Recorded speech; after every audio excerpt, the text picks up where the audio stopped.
வணக்கம். நான் திருமதி மங்களா கிருஷ்ணன் என்கிற மங்களா பாட்டி பேசுகிறேன். இன்றைக்கு நான் பேச போகிற டாபிக் சப்தம்.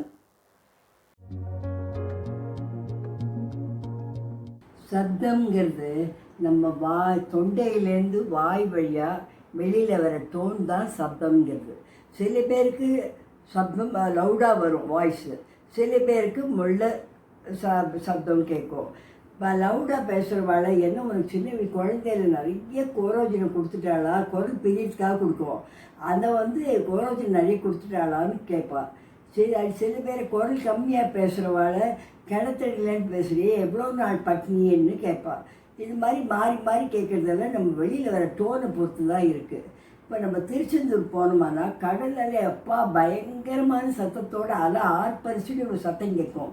அதுவே நம்ம பிரகாரத்துக்குள்ளே பாருங்க, சுவாமியை பார்த்து வரும்போது பிரகாரத்துக்குள்ளே பார்த்தா ஒரு சின்ன துவாரம் வச்சுருப்போம், அது வழியாக காது வச்சு கேட்டால் ஓம் ஓம் இங்கே ஓங்காரமாக கேட்கும். முருகருடைய சத்தம் அப்படி கேட்கும்.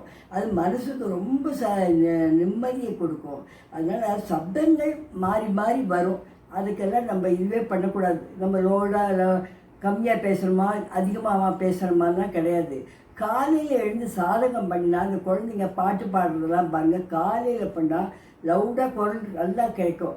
அது மாதிரி குரல் வரணுன்னா சாதகம் பண்ணணும்னா காலையில் தான் பண்ணணும். இப்போது நம்ம பெண்ணுக்கோ மருமகளுக்கோ நம்ம வளைகாப்பு சீமந்தம் பண்ணும்போதெல்லாம் வளையல்லாம் அடுக்கி விடுறோம். அந்த வளையலோட சத்தம் குழந்தையோட நம்ம வயிற்றில் இருக்கிற குழந்தைக்கு கேட்கும். அவ்வளோ சப்தத்துக்கு அவ்வளோ சக்தி இருக்குது.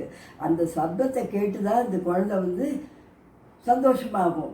அதே மாதிரி அந்த குழந்தை அதே தாய் நிறமாதம் ஆன உடனே அவளுடைய வலியில் சப்தத்தை அந்த வலியோட சப்தத்தை கேட்கும்போது கொஞ்ச நாளில் குழந்தை பிறந்தோன்னா அது அழகிற குரல் சப்தத்தை கேட்டவுடனே ரொம்ப மனசுக்கு நிம்மதியாக இருக்கும். ரெண்டு சப்தமும் மேட்ச் ஆகிடும்.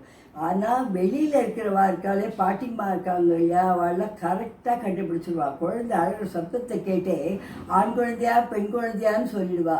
அவ்வளோ சப்தத்துக்கு ஒரு சக்தி இருக்குது. நம்ம காதுலையும் நல்லா கேட்குற நமக்கும் திறன் நல்லா இருக்கும். அதனால் சப்தங்களை நம்ம மேலே மேலே ஜாஸ்தி பண்ணினாலும் தப்பு இல்லை, கம்மியாக்கினாலும் தப்பு இல்லை. அதாவது வயதுக்கு ஏற்ற மாதிரி குரல்கள் இருக்கும். இப்போ காலையில் எழுந்து குழந்தைகள்லாம் படித்தா நல்ல சத்தம் போட்டு படிக்கணும்னு சொல்கிறது அதுக்காகத்தான். அப்புறம் பாடம் படித்தா நல்லா மனசில் ஏறும். அப்புறம் பாட்டு பாடினா அதனுடைய ராகங்கள் நல்லா பிரிஞ்சு வரும். அதே நம்ம இப்போ சமுத்திரக்கரையிலையோ இல்லை நதி வரமோ போய் பாடி பாருங்க, அந்த சத்தத்துக்கு அதுக்கும் மேட்ச் ஆகி பாட்டு பாடினா அவ்வளோ ரீங்காரமாக கேட்கும். அதனால சப்தங்களை மேலே மேலே வளர்த்துக்குங்க. தொண்டை கட்டால் சத்தம் ஒரு மாதிரி கம்மலாக வரும். தொண்டை பிரிஞ்சு போச்சுன்னா அந்த சப்தம் வேறு மாதிரி இருக்கும். சிரிச்சா ஒரு சப்தம். எல்லாத்துக்கும் சப்தங்கள் பலவிதமாக வரும். எல்லா சப்தங்களையும் அனுபவிப்போம், நன்றாக இருப்போம். வணக்கம். தேங்க்யூம்மா.